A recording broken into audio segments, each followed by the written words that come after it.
Mama's Cuban Kitchen food truck that serves up authentic Cuban cuisine. We're gonna put together one of my favorites, the Cuban sandwich. So we have Clara Abel with us. She's Mama from Mama's Cuban Kitchen. So Clara, tell us a little bit about, the food truck. How did you get started doing that? Well, I've been doing this for about 3 years. I was in corporate America for almost 30 years. Wow.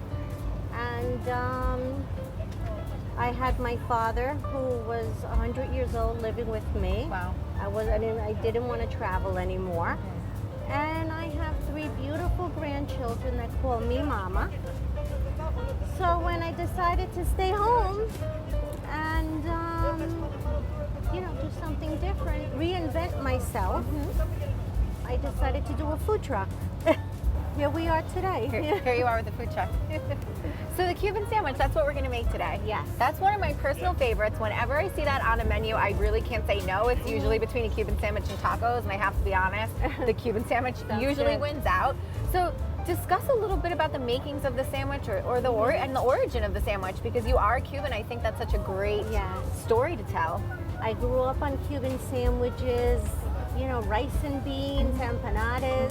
But basically, I find my Cuban sandwich is a little different from others, where I roasted pork overnight for about 7 to 8 hours. Wow. I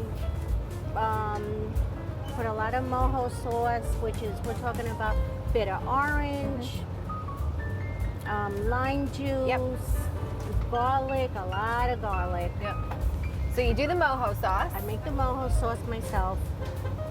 I marinate it before I cook it. Yep. Then once I take it out, I put the marinade again.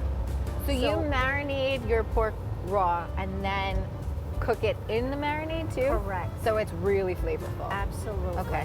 When I'm ready to make the sandwich, I use pork, a couple of layers of ham, Swiss cheese, the pickle, the mustard.